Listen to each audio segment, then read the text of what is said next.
Amazon Amazon का नाम सुनते ही हमारे सामने हरे भरे जंगल, पेड़ पौधे और उसके बीच बहती हुई नदियां आती हैं। लेकिन क्या आपको पता है, ये अमेज़न जो आज इतना घना जंगल है, आज से करोड़ों साल पहले ये सिर्फ एक सूखा और बंजर मैदान हुआ करता था। हेलो दोस्तों, मैं हूं मोहम्मद रशाद एंड आज हम जानेंगे अमेज़न के ओरिजिन की कहानी। वो कहानी जो करोड़ों साल का नतीजा है। एक कहानी जो पत्थरों ने लिखी, एक कहानी जो पानी ने लिखी, एक कहानी जो आज भी लिखी जा रही है। कैसी है वो कहानी? So hold yourself tight and let's begin the time travel.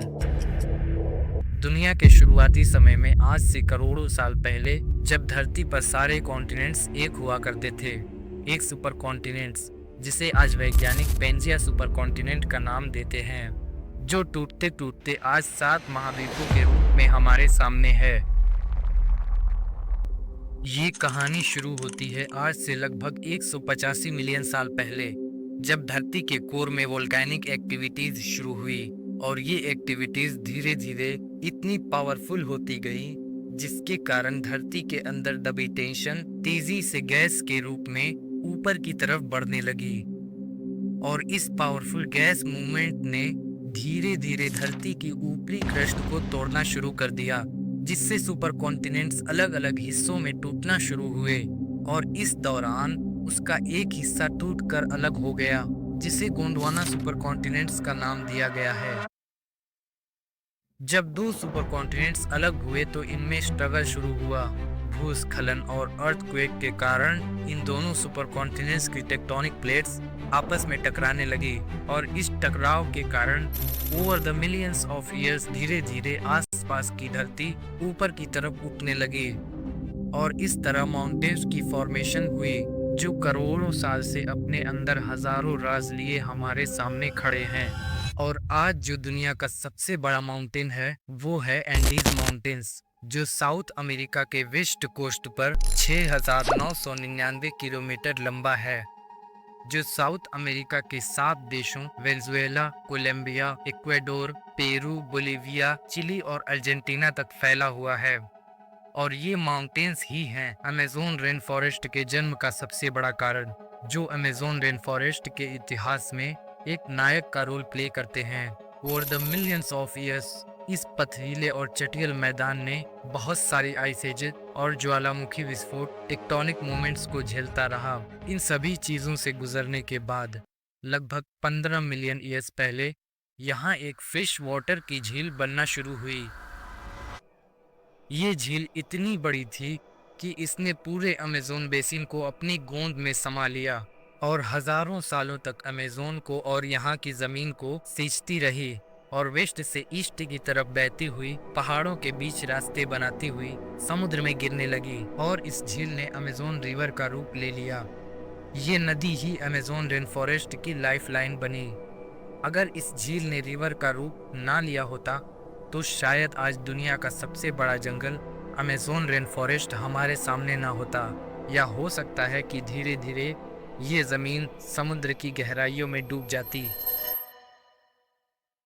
Geologist ये सारी इंफॉर्मेशन उस पर्टिकुलर एरिया के पत्थरों से पता लगाते हैं, जो करोड़ों सालों तक एक ही जगह पर बने रहते हैं और वहाँ की दास्तान अपने अंदर समाते रहते हैं। They are accurate historians.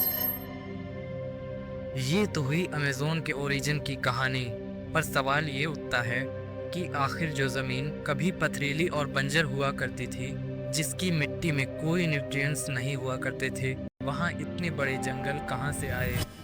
Scientist मानते हैं कि आज से 15 मिलियन ईयर्स पहले यहाँ की मिट्टी बहुत ही खराब और न्यूट्रिएंट डिफिशिएंट हुआ करती थी। तो अचानक से इस मिट्टी को इतने मिनरल्स कहाँ से मिले कि आज वहाँ एंडीज माउंटेन्स से लेकर वेस्ट के कोस्टल एरियाज तक इतने बड़े भूभाग जंगल में समा गए, जहां लगभग 1 लाख सालों से 80 से 100 फीट लंबे और घने जंगल मौजूद हैं। यहाँ पर पनपने वाली सारी अनोखी और अजीब स्पीशीज के मौजूद होने का क्रेडिट भी यहाँ की मिट्टी को ही जाता है।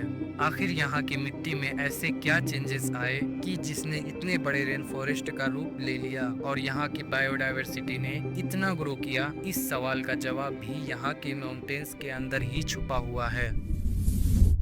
जब जियोलॉजिस्ट सदियों पुराने पत्थरों को स्टडी कर रहे थे, तब उन्हें एक और राज पता चला। उन्होंने पता लगाया कि जब माउंटेन्स से अमेज़न नदी के रूप में बहने वाला पानी अमेज़न बेसिन तक पहुंचा, तो उसके साथ पहाड़ों के छोटे छोटे टुकड़े टूटकर अमेज़न बेसिन की मिट्टी में मिलते चले गए और वक्त के साथ साथ इस मिट्टी के ऊपर पत्थरों के टुकड़ों की एक परत सी जम गई और माउंटेन से बहने वाली हवाओं ने भी अपने साथ पहाड़ों की धूल की एक परत जमा दी। इससे सेडिमेंटेशन क्रिएट हुआ और अमेज़न की मिट्टी को वो जरूरी मिनरल्स मिले जो अमेज़न की ग्रोथ में सबसे बड़ा कारण बने। साइंटिस्ट ये भी कहते हैं कि यहाँ की मिट्टी बहुत एसिडिक है और इसकी न्यूट्रिएंट्स वैल्यू बहुत कम है। अमेज़न की मिट्टी में रेत के कण भी मिले हैं जो एंडीज माउंटेन्स की वोल्केनिक एक्टिविटीज का नतीजा है और यही कारण है कि यहाँ की मिट्टी की क्वालिटी खराब होने के बावजूद भी यहाँ के प्लांट्स को ग्रो करने का मौका मिलता है। साइंटिस्ट को यहाँ एक और अजीब तरह की रहस्यमयी मिट्टी मिली जिसे अमेज़ोनियन डार्क अर्थ या टेरा प्रेटा सॉइल के नाम से भी जाना जाता है। ये काली मिट्टी अमेज़न की दूसरी रेडिश और येलोइश मिट्टी से कहीं ज्यादा फर्टाइल पाई गई। इसमें चारकोल की मात्रा बहुत अधिक है। ये आज भी एक रहस्य है कि आखिर ये मिट्टी इतनी फर्टाइल कैसे हुई।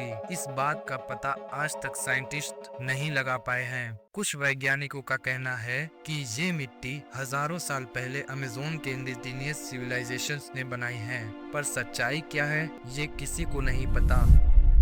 अब बात करते हैं यहाँ के इकोसिस्टम की, जो इतना मजबूत और नेचुरली बैलेंस्ड है कि दुनिया भर के साइंटिस्ट हैरान हैं। इसका सबसे बड़ा रीजन है अल्ट्रा एफिशिएंट रिसाइकलिंग प्रोसेस, जो यहाँ के हर एक जीव का जीवन चक्र है।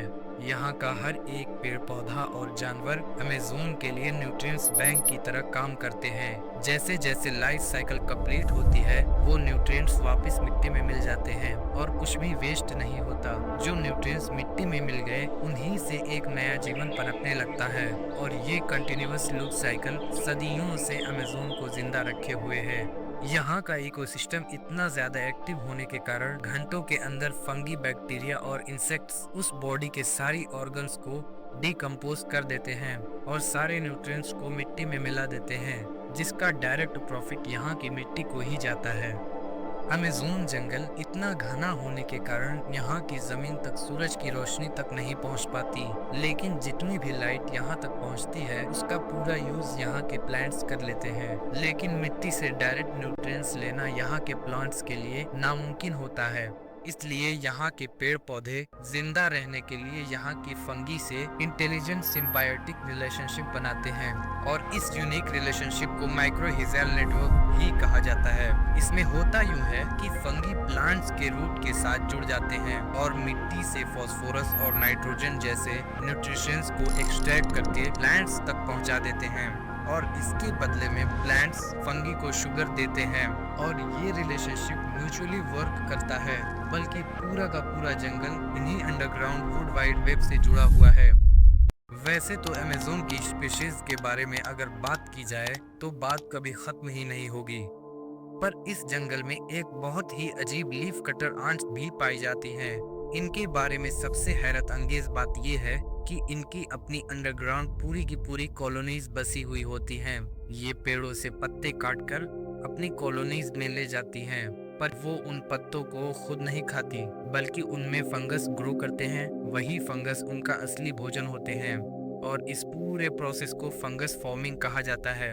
ये रिलेशनशिप इतना पुराना और परफेक्ट है जैसे किसी ने इस जंगल को डिजाइन किया हो। अमेज़न के सदियों तक टिके रहने और इसके मजबूत इकोसिस्टम के टिके होने का एक सबसे बड़ा कारण ये भी हो सकता है कि इंसानी कदम अभी तक इस जंगल की गहराइयों में पहुंचने से अभी बहुत दूर हैं। इसका कारण है यहाँ पर बसने वाली खतरनाक जानवरों की तरह तरह की स्पीशीज, जिनसे अभी भी मानव जाति अनजान है। इसकी एक और वजह ये भी है जो यहाँ पर रहने वाली आदमखोर ट्राइब्स बसती हैं, वो इस जंगल को लेकर इतनी ऑब्सेस्ड और आइसोलेटेड हैं कि बाहरी इंसानों को इस जंगल के आसपास भी भटकने नहीं देती। इसी चीज का डर इंसानों को इस जंगल से दूर रखता है। पर इस जंगल में बहुत सारी खोजें की गई, जिनमें कई सारे खोजी मारे गए या रहस्यमयी तरीके से गायब हो गए, जिनका जिक्र मैंने अपनी अमेज़न की खोज वाली वीडियो में किया है। उस वीडियो का लिंक मैंने डिस्क्रिप्शन में दे दिया है, सो गो एंड चेक आउट। यहाँ इस जंगल का इतना आइसोलेटेड होना यहाँ के लिए एक शील्ड की तरह काम करता है, जो इंसानों को इस जंगल से दूर रखे हुए है। यहाँ का इकोसिस्टम बिना किसी रुकावट के मिलियंस ऑफ ईयर से चलता रहा है। यही वजह है कि यहाँ की मिट्टी की क्वालिटी कितनी ही खराब क्यों न हो जाए, यहाँ का इकोसिस्टम खुद ही अपने आप को रिन्यू करता रहता है। और हमारा प्यारा अमेज़न रेन फॉरेस्ट एक सेल्फ सस्टेनिंग ग्रीन मशीन की तरह काम करता है, जहाँ जिंदगी और मौत के बीच का फर्क सिर्फ इतना है कि एक जिंदगी दूसरी जिंदगी को जन्म देती है। और शायद यही कारण है कि अमेज़न रेन फॉरेस्ट को लंग्स ऑफ द अर्थ कहा जाता है।